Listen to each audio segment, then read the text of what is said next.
Баршаңызға ассалаумалейкум. Таблетка сөмкесін тоқуға қажетті құралдармен таныс болыңыздар. Ең алдымен осындай сөмкені тоқу үшін бізге номері 6 ілгек және де трикотаж жібіне арналған осындай инелер қажет, темір түрі немесе пластмасс түрі. Және де белгілеуге арналған осындай маркерлер қажет. Осы сөмкені тоқу үшін маған 1,5 моток жіп кетті. Сонымен қатар осындай замок керек, мынандай цеп қажет. Бұл цептің тағылатын бөлігінде осындай кольцо бар. Бұл кольцоның бір жағы міндетті түрде ашылатын болуы қажет. Өйткені мына бөлікке кіргізу үшін осыны ашып барып кіргіземіз. Осы кольцоға цебіміз бірден жалғанып кеткен. Сіздерде бұл кольцоға бөлек жалғанатын цеп болса да бола береді. Осымен қажетті заттардың тізімі осы. Ең алдымен мына жіпті осылайынан тартып, кішкене созып аламыз. Енді басынан бастаймыз. Ол үшін жіпті осылай, мінекей, қараңыздар. 3 саусаққа айналдырамыз. Және де ілгекті астыңғы жіппен өткіземіз. Үстіңгі жіпті іліп алып шығарамыз.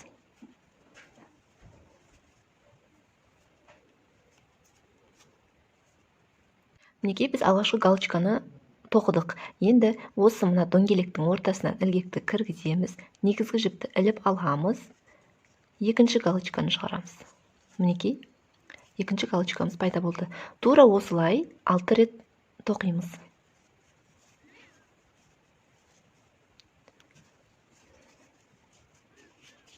Үшеу, төртеу, бесеу, алтау. Мінекей, 6 галочканы тоқып алдық. Енді екеуін қолымызбен осылай шеңбер жасаймыз да, мына жіптен тартамыз. Сол кезде бізде дөңгелек пайда болады. Енді қатарды бір-біріне қалай жалғаймыз? Мынау бізде бірінші галочкамыз, мынау үстіңгі жақтағы тоқыған бөлігіміз. Осы үстіңгі бөліктегі бірінші галочкадан, яғни былайынан түскен галочкадан ілгекті өткіземіз. Мына аралықтан кіргізіп шатастырып алмаңыздар. Үстіңгі бөлігінен өткіземіз осылай. Мына негізгі жібімізді сәл ұзартып, ілгекке іліп аламыз да, осы аралықтан шығарамыз.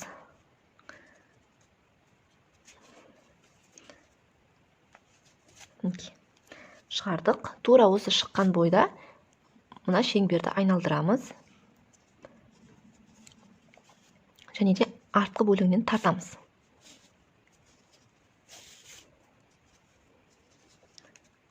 Сонда біздің қатарларымыз бір-біріне осылай жалғасты.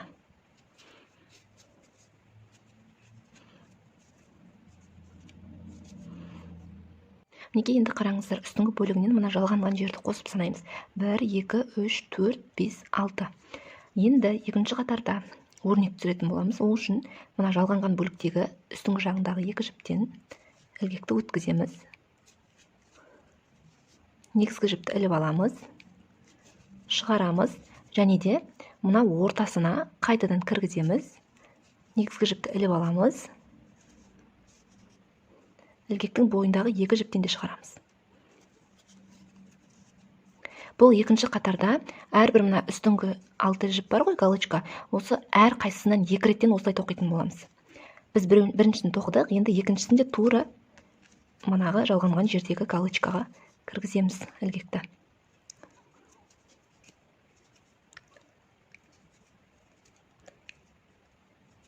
Кіргіздік.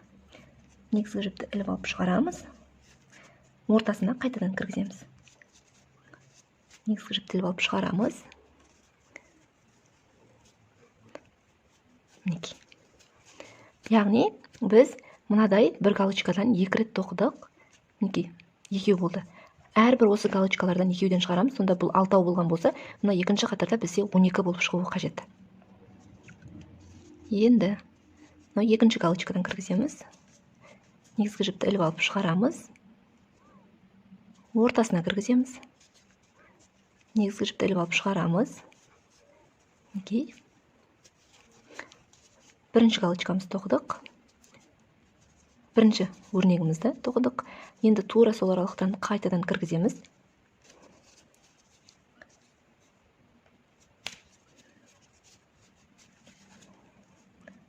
Нарыққа өткіземіз.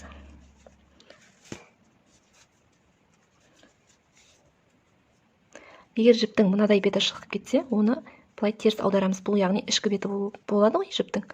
Біз әдемі болып көріну үшін әрқашан осы оң жақ бетін мына өрнекке түскенін қадағалауымыз қажет. Мінекей, өрнегіміз уже әдемі болып келе жатыр. Енді мына қалған 4 галочкадан 8 галочка тоқимыз. Мына жерге келгенде қатарларды қалай жалғау керектігін көрсетемін. Ал мінекей, мен барлығы 11 жоғарғы жақтағы галочканы тоқып шығардым. Енді 12-шісі бізде мынау бір-біріне жалғанған жері болады. Ол үшін манағы бірінші қатарды қалай жалғадық, әр қатарды да тура осылай жалғайтын боламыз. Сондықтан мұқият қарап алыңыздар. Мынау емес, мінекей, мынау біздің бірінші қатарымыздағы өзінің галочкасы. Демек, біз әр қашан осы жоғарғы жақтан қарағандағы бірінші галочкадан аламыз. Көбісі мына жерді шатастырып жатады. Жоқ, қыздар, олай емес. Міне біз үстіңгі жағындағы бірінші галочкадан. Галочка дегеніміз міне мынау. Былайынан галочка секілді тұрғандықтан мен оны галочка деп айтамын. Осы аралықтан ілгекті өткіземіз. Және де мынау аяқтаушы жақтағы негізгі жіпті сәл ұзартып, ілгекке іліп алып, осы бөліктен шығарамыз. Және де шыққан бойда тура мына дөңгелек сиятындай етіп ұзартып, осы шыққан тұстан айналдырып, дөңгелектен шығарамыз. Артқы жақтағы жібінен тартамыз. Мынау деген кейбір қыздар мынаны былай жасайды. Міне, мынау былай болып кетеді. Жоқ, ол олай емес. Міне осы аралықта қалғаны жақсы. Қатты тартып, нығыздап тастаудың қажеті жоқ. Мінекей, бұл бізде 12-ші галочка. Мінекей, мен сіздерге ашып көрсетейін. Санаймыз, мына негізгі жіптің шыққан тұсынан бастап санайық. 1, 2, 3, 4, 5, 6, 7, 8, 9, 10, 11, 12. Енді біз 3-ші қатарымызды тоқимыз, иә? 3-ші қатарда, егер сіздерді мына қараңыздар, мына орта қатты ашылып кететін болса, мына жіптен тартып арасын жауып тастауға болады. Мінекей, сәуледе көрінбей тұр даже. Қатты тығыз болып тұр менікі. Кейбір қыздар бос тоқиды, сондықтан олардың арасы мына жерінде тесігі үңірейіп көрініп тұруы мүмкін. Сондықтан оны мына арттағы жіптен тартып жауып тастауға болады. Және де мына артық қалған жіпті 3-ші қатарда тоқу барысында мына аралықтарға былай кіргізіп, мына жіпті тоқып жіберсек болады. Енді қараңыздар, 3-ші қатарда біз әрбір бірінші галочкадан 2 галочка шығарамыз. Бірінші өрнектен, мен галочка демей-ақ қояйын, бірінші өрнектен 2 өрнек шығарамыз. Біреуін тек қана біреу қылып шығарамыз. Сол кезде, осылай тоққан кезде мына біздің кругымыз үлкейеді. Үлкен дөңгелек болады. 4-ші қатарда, мысалы үшінде, бір өрнектен 2 галочка шығарамыз да, мына екеуінен жеке-жеке екеу шығарамыз. Ол кезде 4-ші қатарымыз одан да үлкен болады. Сондықтан шатасып кетпей мұқият қараңыздар. Мінекей, мына жалғанған тұстан кіргіземін ілгекті. Негізгі жіпті іліп алып шығарамын. Ал енді бұның өрнегін қай жерге кіргіземін деген сұрақ туындайды. Оны кері қарай шегініп, мына аралыққа кіргіземін. Қараңыздар. Аралыққа кіргіздім. Және де негізгі жібімді іліп аламын да шығарамын. Дұрыс кірмепті. Мінекей, мұқият қараңыздар. Мен көрсетейін сіздерге. Мына тура астынан өтуі керек. Мінекей. Артқы бөліктен қарағанда осы жерден.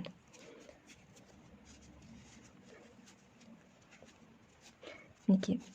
Бағана айтқанымдай, міне біздің жібіміз теріс қарап кетті. Оны міндетті түрде оң қаратамыз. Сол кезде біздің өрнегіміз әдемі көрінетін болады. Ұзартыңқырап тартамыз. Осылай. Оң бетін шығарып алдық. Мінекей. Енді мына жіпті айтқанымдай аралығына кіргізіп тоқып жібереміз қазір.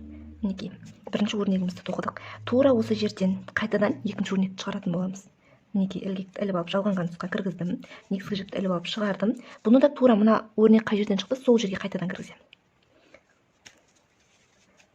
Негізгі жіпті іліп алып шығарамын. Мінекей, оң беті шықты әдемі болып бірден.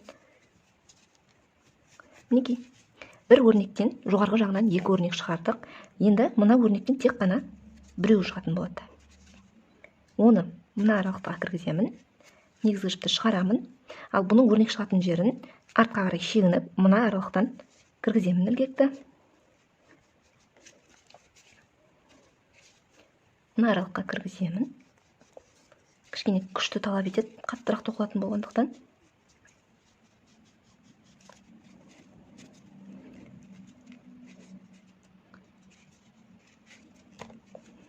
Мінекей. Бұл дегеніміз мына дөңгелекті көріп тұрсыздар ғой, соның астыңғы жағынан шықты. келесі бөлікте мысалы үшін мынау дөңгелек тұр, соның астыңғы жағынан мына жерден шығатын болады. Мінекей, оң жағынан бір галочка тоқыдық. Яғни 2-де 1, 2-де 1, 2-де 1 деп тоқып келеміз. Сонда бізде ең соңғысында мына жерде екі өрнек тұрғаннан кейін ең соңғы аяқтайтын өрнегіміз бірмен аяқталуы қажет. Әрі қарай тағы да тоқып көрсетейін. Мінекей, мына аралықтан біз 2 өрнек шығаратын боламыз қазір. Біріншісі, мінекей, оны кері шегініп мына бөлікке кіргіздім.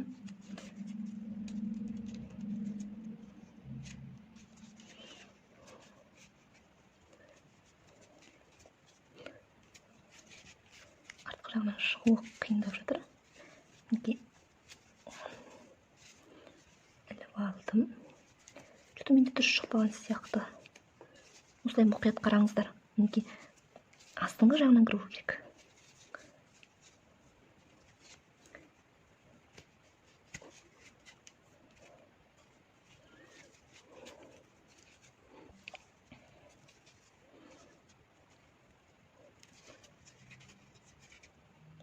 Мінекей, мына аралықтан кірді.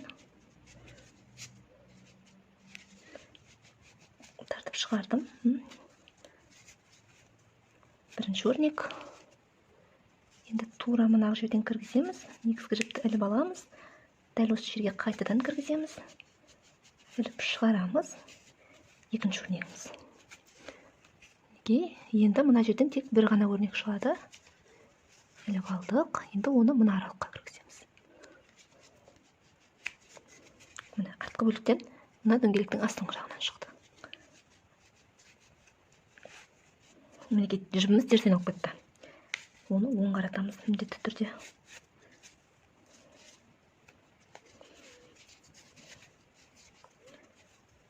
Тура осылай тоқып мына жерге дейін келеміз. Мінекей, мен соңғы қатардың соңғы бірінші галочкасын тоқып жатырмын. Қараңыздар. Оны мына аралыққа кіргіземін.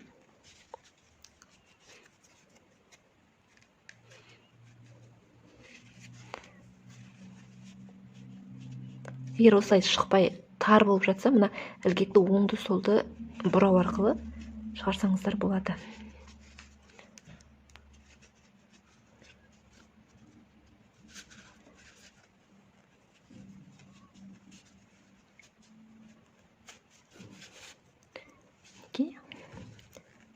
Тоқу барысында мына қараңыздар, ортасы ашылды. Күш түскендіктен ол осылайынан ашылады. Мен мына жіпті қосып тоқыған жоқпын, себебі осылай ашылып кететінін білдім.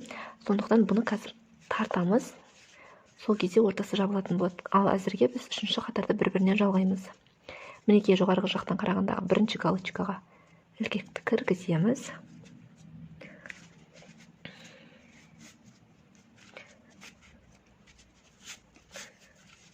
Айналдырамыз. Артқы бөлігінен тартамыз.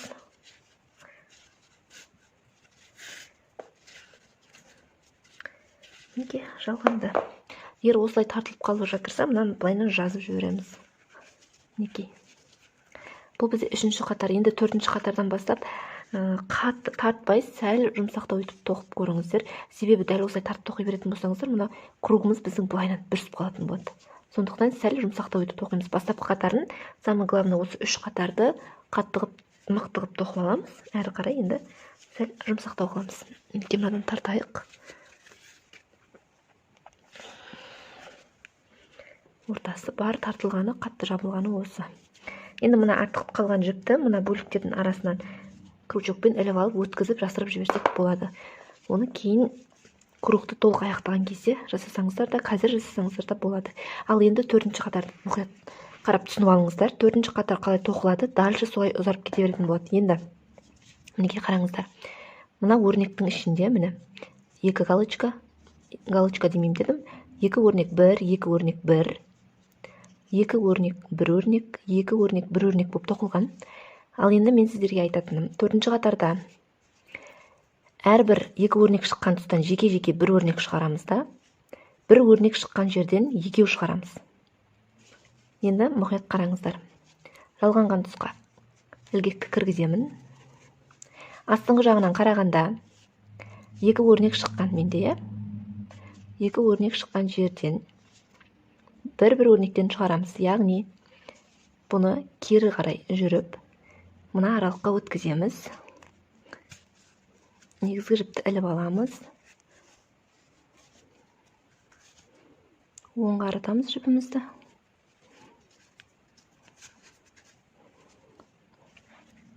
Жіпімізді оңға қаратамыз.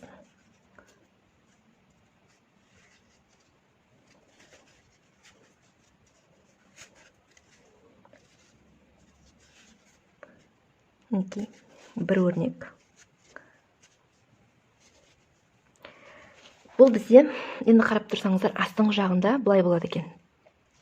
Мына жерде міне бір өрнек, екі өрнек, мына жерде бір өрнек тұр ғой. Демек, біз бұл жерден екі өрнек шығаруымыз керек болады. Мен мына жерде бір өрнекті шығардым, енді былай қарай кете беремін. Қайтып келген кезде тура осы жерден тағы да бір өрнекті шығарамын. Сол кезде мына астыңғы жағынан қарағандағы екі өрнегім қалыптасатын болады. Ал енді былай қарай жүрген кезде мен мына екі өрнектен бір-бірден тағы бір-бірден шығарамын. Мынарда екеу шығарамын.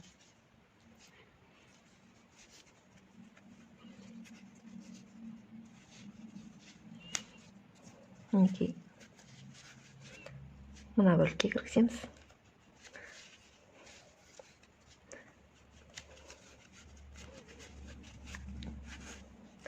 Бостау қылып тоқимыз, қыздар.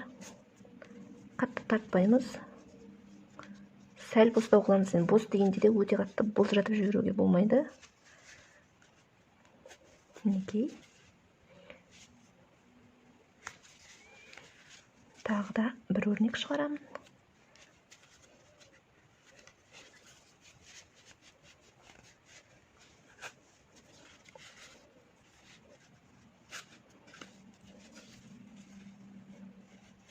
Енді мінекей бір, екі, жеке-жеке екі өрнек шықты. Енді мына аралықтан екі өрнек шығарамын.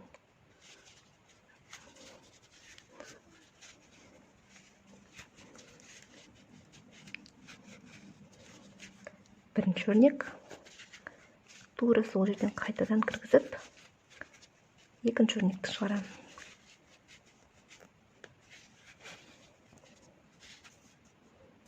Жіпті оң қаратамыз.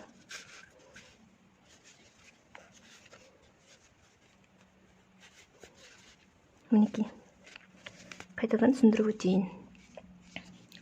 Астың жағынан қарағанда екі өрнек шыққан жерден жеке-жеке бір-бір өрнектен шығарамыз, ал бір өрнек шыққан жерден екі еселейміз, екі өрнек шығарамыз.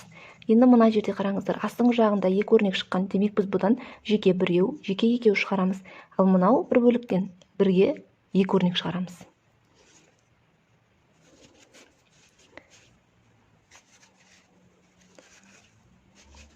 Мына аралыққа кіргіземіз ілгекті. Іліп алып шығарамыз. Жібімізді оң бетіне қаратамыз. Бірінші өрнек, жеке.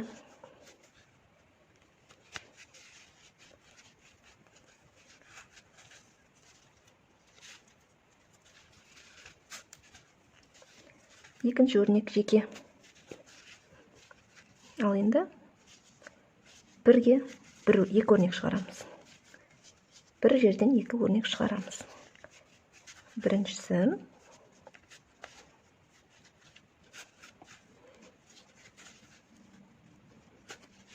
тура сол жерден қайтадан екінші өрнек шықты.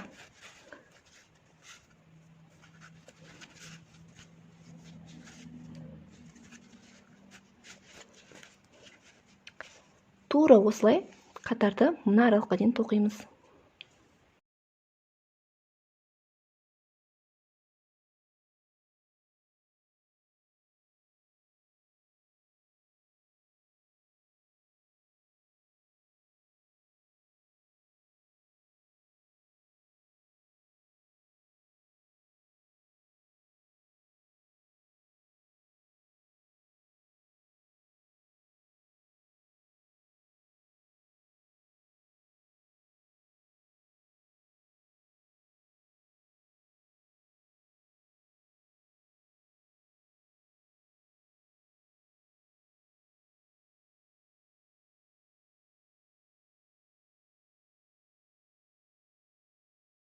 Ал енді 5-ші қатарда әрбір астыңғы жағынан әрбір 2 өрнек түскен жерден кейінгі өрнекті 2 еселейміз.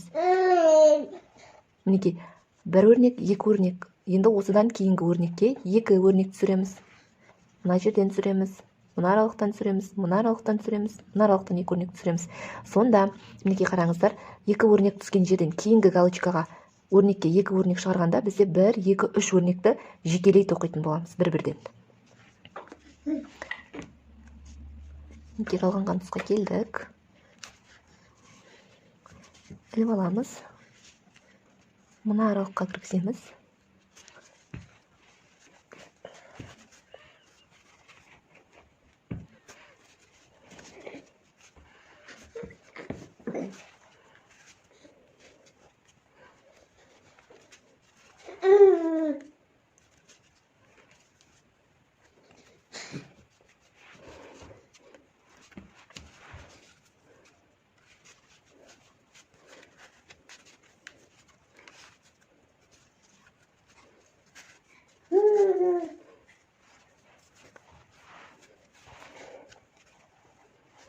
Енді астыңғы жағынан қарағанда 2 өрнек бірге шыққан тұстан кейінгі өрнекті 2 еселейміз.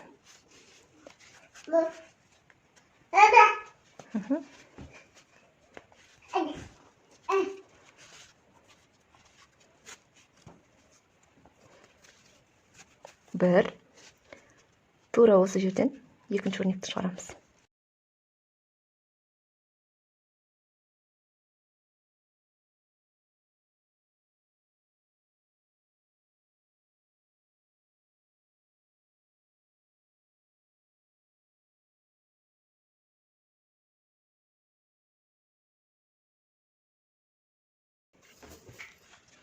Енді жекелей бір-бір өрнектен тоқимыз.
Мен барлығы 7 қатар тоқыдым. 1, 2, 3, 4, 5, 6, 7.